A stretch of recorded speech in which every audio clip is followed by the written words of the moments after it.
I hate this job.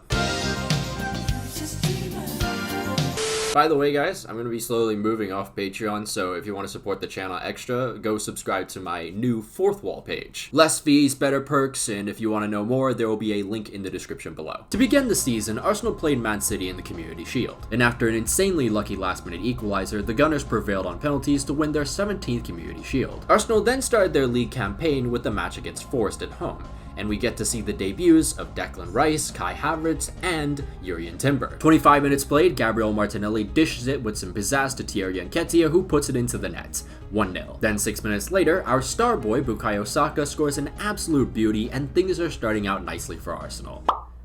We just bought him, man, come on! After the injury, things got quite shaky, but in the end, the Gunners started the season with 3 points. Arsenal then got another win the following week against Palace, however, again, the defense looked really shaky near the end. Tonight, I am stressing to you, you take this outfit home, and you burn it. And those struggles carried on against Fulham when a classic Arsenal mistake in the back cost them in just 57 seconds. However, the Gunners won another penalty in the second half, Saka converts, and then just 2 minutes later, Nketiah gives them the lead. But again, Arsenal's defense continued to be on fraud watch, and they dropped points for the first time in the season. Not only was the defense on fraud watch, however, so was Kai Havertz, who made a mistake that costed Arsenal vs Man United early on. Luckily for the Gunners, United don't know how to defend on transition, and Ødegaard equalizes not even 2 minutes later. From there, the game turned into a back and forth classic, with both teams getting closer to scoring with every passing opportunity. Then, with 3 minutes remaining, Arsenal's highline gets exposed again, and the second most punchable face in the league silences the Emirates. Oh wait, never mind, VAR to the rescue. 5th minute to stoppage time now. Saka delivers from a corner, the ball sails over everyone and lands at Declan Rice, who hits it on the half volley into the net. Oh, Declan Rice, I'm gonna Declan go. Then 5 minutes later, with no time remaining, Arsenal go on the counter, substitute Jesus sends a disciple, and the Gunners win an absolute classic.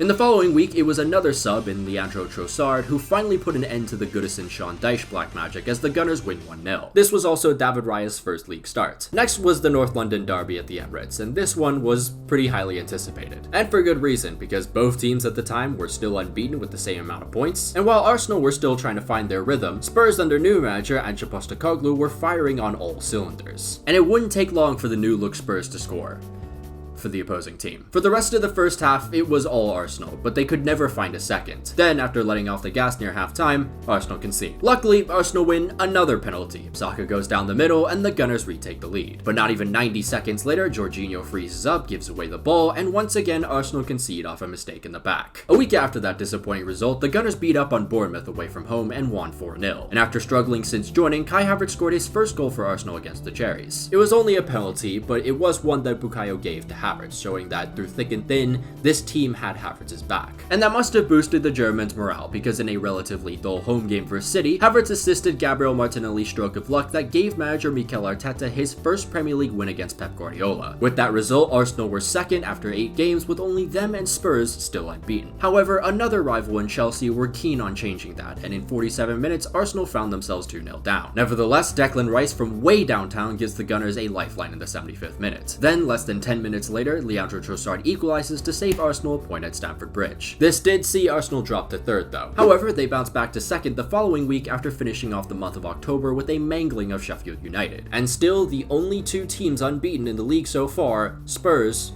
and Arsenal. But not for long, as a David Raya error cost Arsenal against Newcastle in the 63rd minute. The Gunners couldn't recover this time and lost for the first time in the season. Now sitting 4th, Arsenal did well to bounce back in the following week against Burnley at home. 2 weeks later, Arsenal grabbed the winner at the death against Brentford thanks to Kai Havertz. The Gunners then picked up their 3rd win thanks to 2 early goals versus Wolves. And then, after falling 3-2 down with 30 minutes to play in Luton, Arsenal came back to win 4-3 thanks to another late Declan Rice goal off a set piece. I was actually in Asia throughout late October to the beginning of December, so I didn't see any of these games. Well, okay, except for like the last 10 minutes of Arsenal vs Brentford, but aside from that, nothing else. That said, I returned home feeling good, knowing that my Arsenal were top of the league. But it's like the immediate moment I got back home and started watching the games in full again, it's like everything went to shit. Arsenal played a red-hot Aston Villa and were absolutely dominated in a 1-0 loss. The Gunners then beat Brighton 2-0 the following week, but by no means was that very convincing, with Arsenal's attack struggling. Despite this though, Arsenal were still first, with their next opponents being second place Liverpool. Now before this game happened, I watched a video that pretty much ruined my day. And now, I'm going to show it to you in its entirety. Because I hate you all. Jurgen, why did you ask for Liverpool fans to actually show up for once, rather than just sing the walk alone then leave? Because Arsenal is bigger than us and I'm scared. We say we're a massive team, but one league title in 40 years is a bit pathetic, let's be real. Have you got any excuses for when you get battered in your Arsenal? Yes, of course. The ground is slightly damp, which can affect our players. Also, Arsenal does have God's child, Saka, which is unfair.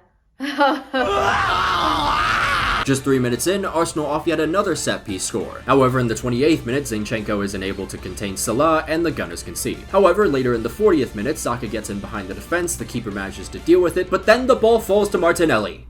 Then in the 53rd minute, Joe Gomez of all people has a go, and it's not too far off. 20 minutes later, a corner for the Gunners, but they make a complete mess of it. Now it's a break for Liverpool, and Declan Rice finds himself in a whole-ass 5v1. Salah then proceeds to slide it to Alexander-Arnold, and somehow Arsenal don't concede. In the end, the game ends 1-1, and Arsenal hold on to their 1-point lead in the league somehow. But not for long, as in a matter of 3 days, Arsenal experience a New Year's Eve nightmare. First, against West Ham, the Gunners make another mistake in the back, and that cost them. Then, in the 55th minute, former Arsenal defender Konstantinos Mavropanos makes it 2. In their next game against Fulham, after going up 1-0 in just 5 minutes, Arsenal then concede 2 unanswered and lose a second straight game. And with those results, the Gunners dropped all the way down to home sweet home itself, 4th place. And that's how they'd finish 2023. Now, before we talk about the second half of the season, let's briefly talk about the Champions League. I know, crazy. Finally, we get to talk about the Champions League on a fucking Arsenal video. Arsenal were drawn into a group consisting of PSV, Lens, and Sevilla. So basically, the Europa League embassy group. This was also Arsenal's first time in the Champions League since 2017.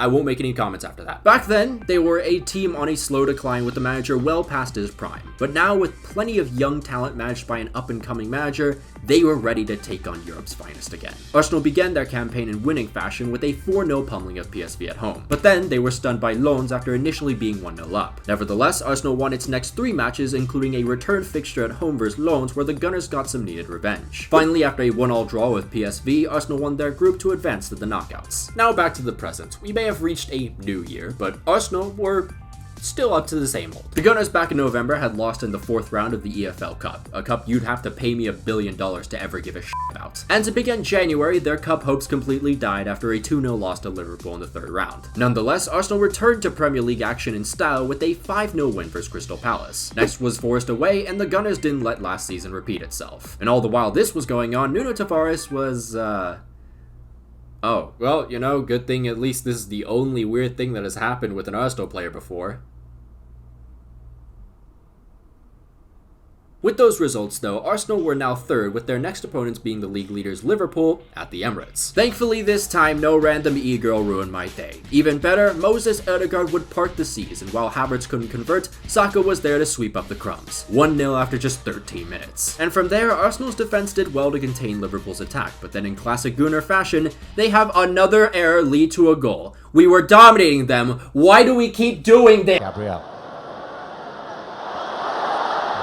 Van Dijk in the end, shielding it, and Martinelli is presented with it! All is forgiven, guys. False alarm. Despite the early error, Arsenal's defense had appeared to be off fraud watch, as they held Liverpool to just a single shot on target throughout the whole game. Then, just to cap off a great performance, Leandro Trossard infiltrates the box and slips it between the keeper's legs. I've now written this match, by the way, in 3 different perspectives, so all I'm gonna say is I hope this is the end of it. But 3-1 to the Arsenal, a fantastic result to get a foot back into the title race. But the Gunners were just getting started because after so many months of questions, they finally found their rhythm. And for the next 4 weeks, Arsenal destroyed, dismantled, and even disemboweled every team unfortunate to cross paths with them. It all started when they beat the everlasting shit out of West Ham to make them forever regret their crimes in December. Then Arsenal put 5 past Burnley the following week. Newcastle was up next, and the Gunners turned the Magpies into mash. And then lastly in Sheffield, Arsenal scored 5 in the first half. But despite all the carnage left in their wake, the Gunners were still 2 points below the league leaders in third. However, just 1 week later, Kai Havertz comes back to haunt Brentford with another late winner, and thanks to the top two of Man City and Liverpool drawing with each other,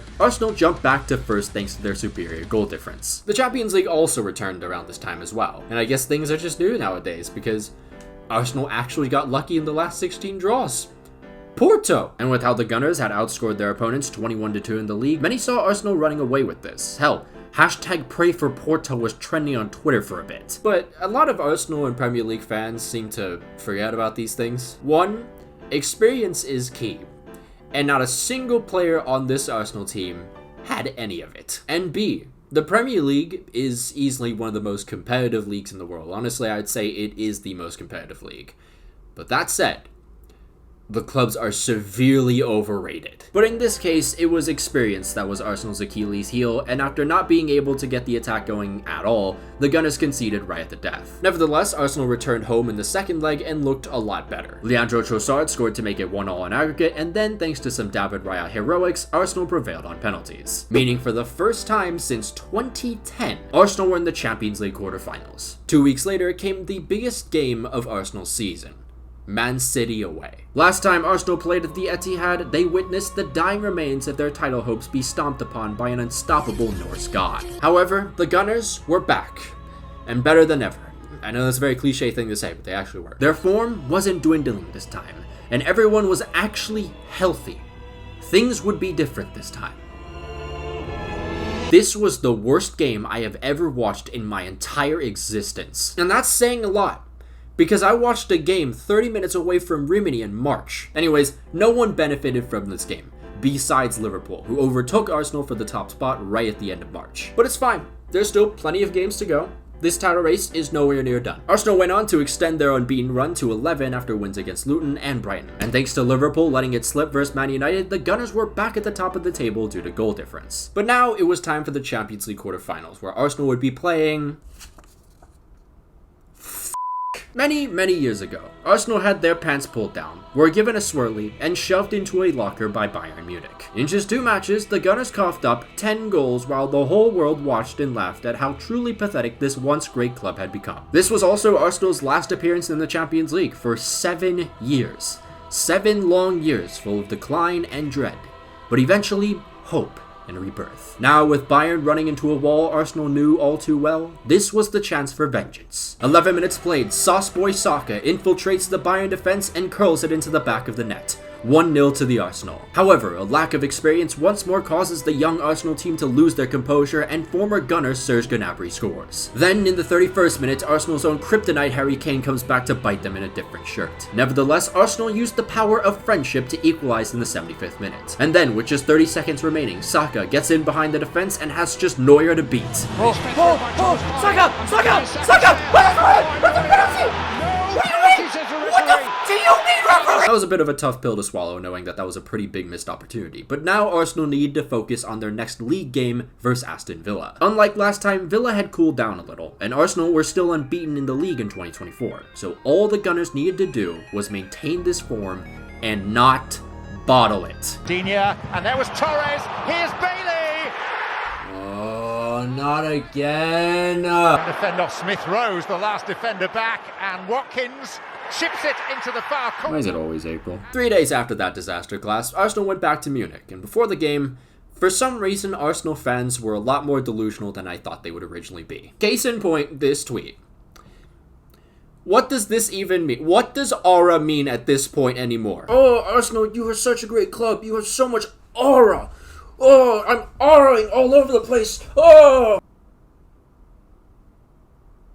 Anyways, Arsenal failed to do anything in this match, again, and lost. So, no more dreams of Champions League anymore this year, but even worse, because of that loss to Aston Villa, Arsenal were back in second with their title ambitions laying solely upon the hopes of Man City dropping points.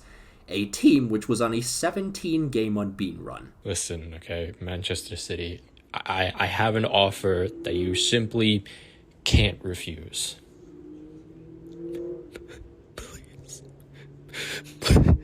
Please. However, amidst the darkness, there was one shining light.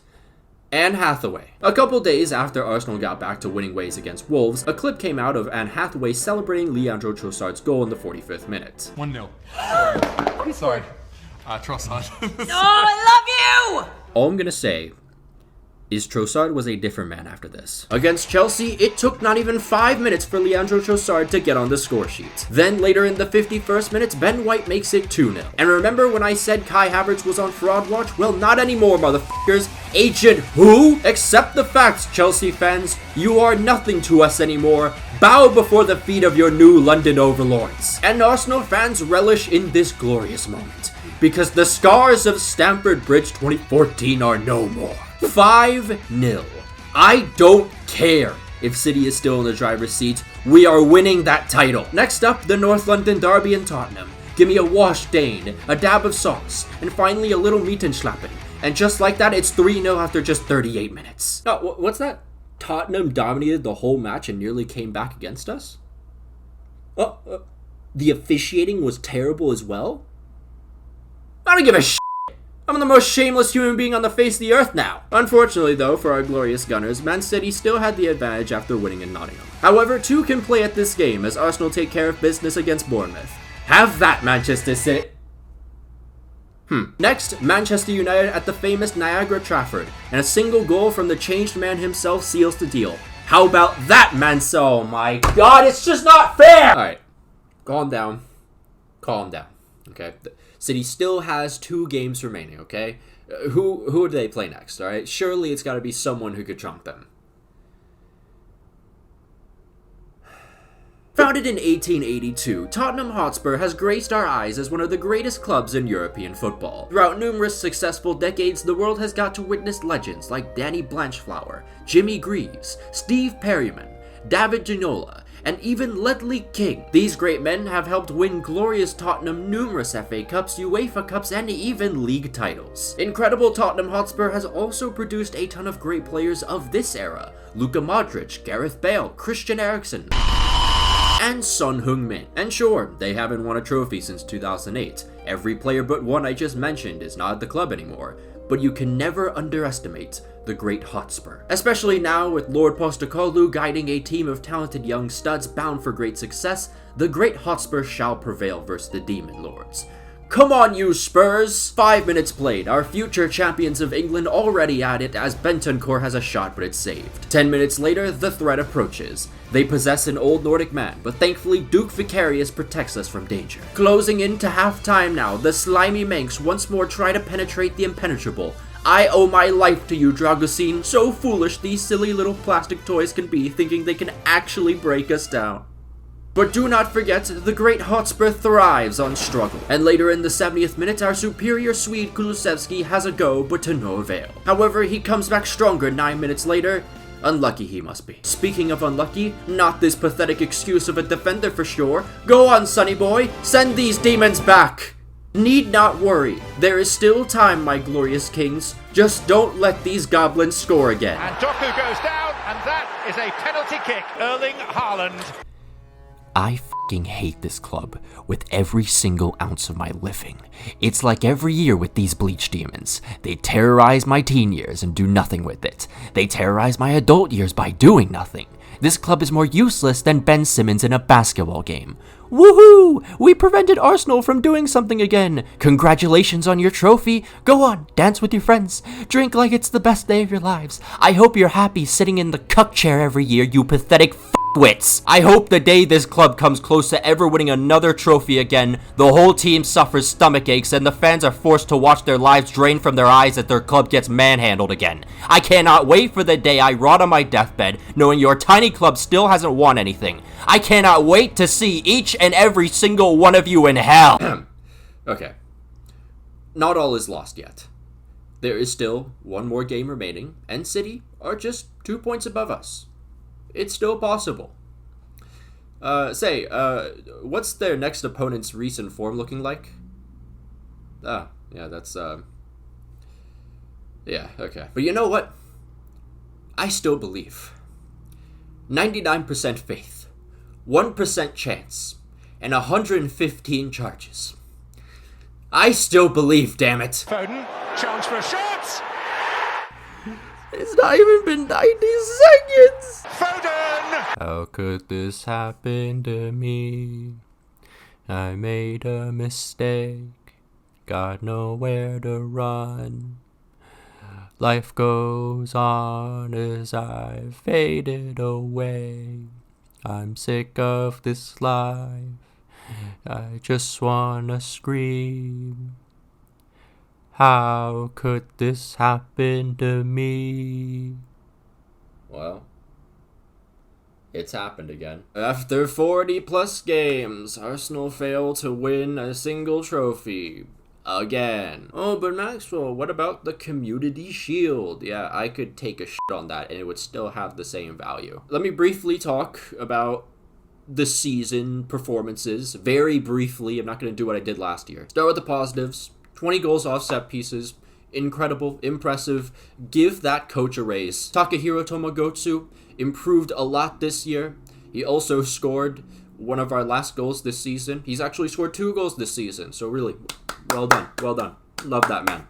Earned that contract. Declan Rice. I mean, what else can I say? A phenomenal man. I love him. And Kai Havertz. Thank God you proved every single one of us wrong, including me. I mean, listen, right? In general, I am super proud of this team, you know? They do drive my mental health right down into the gutter, into the dirt, into the inner core, the outer core, wherever. I am proud of this team. But let's now talk about the problems, because I've been holding this in for like 9 months now. Firstly, Saka needs help. The man gets triple teamed every game, and it's like no one is there to support him. My guy is looking like me on Smash Bros, mashing the buttons hoping that something different will occur, because the man has provided nothing. Speaking of Saka, get this man a backup, please. We've been overworking this man since he was a child. And on that topic, we need more depth, because the only effective substitutes throughout the entire season was Trossard and Gabriel Jesus. We could throw Smith Rowe into that, but Arteta just doesn't like playing him for whatever reason. Not really sure why, you know. Smith Rowe was kind of a part of the main, youth revolution, and then he was just thrown to the side. Why? Which also makes me more confused when you think about the fact that Martinelli, honestly, I'm really starting to lose my patience with him. Don't get me wrong, he's an incredibly hard worker.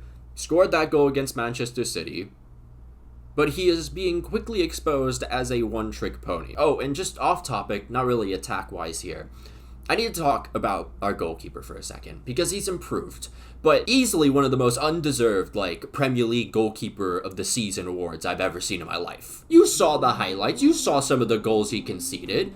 Come on! That man should not be getting the goalkeeper award. Give that shit to Gabriel and Saliba. Again, though, he did get better as the season went by. And lastly, you know, you're just waiting to hear it. We need a finisher.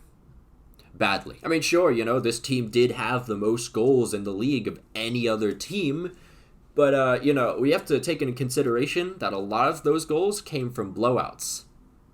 11 of those goals came from Sheffield United. If you look at the way Arsenal attacks, especially when they're struggling, especially in the Champions League, especially in the knockouts of the Champions League, you saw that teams could just shut down the wings because there wasn't really anyone reliable in the center. Sure, there's Kai Havertz, but I wouldn't consider him an elite finisher at all. To really sum it up, right, if we want to be in the same position, or even better, perhaps, we need a new striker. We need perhaps another midfielder. We also need so much more depth. If we're trying to do anything in the Champions League or even the Cups, we need more depth. And a lot of it. Anyways, there's your yearly Arsenal video. You. Of course, a massive shout out to all our members. Janos Balash, Anazir Makalankum, Alex Rod, Ulta, Miliaway009, Anaya20, Araisan, Billy Jack, Gwen Yuong, Hysteria, Miguel Munoz, Return Fire, Rory Burns, Slider Kit, Snifferx, Takuoka Fan, Tana Permelia Celine Khan, The Cypriot 35, Tomicus, Victor, Chris Visconti, Dominic Griffin, Kentra Agatra, Kyler Krebs, Joe Paricio, Lucian Von Kreutz, Mohammed Altanib, Niche, Patrick Barley, Rashford God 5, Raspberry Ale, Rowan Cookie, Sylvia Citrus, Subscribe to Tendetem, and Unbroken Persona. If you'd like to join the new fourth wall, there will be a link down below and up in the annotations. You can follow my Twitter if you want, follow my Instagram if you like, follow my Twitch. I'm probably gonna do some like stream watch-alongs for the Euros. Maybe not the Copa America, but definitely the Euros. But until then, I'll see you guys.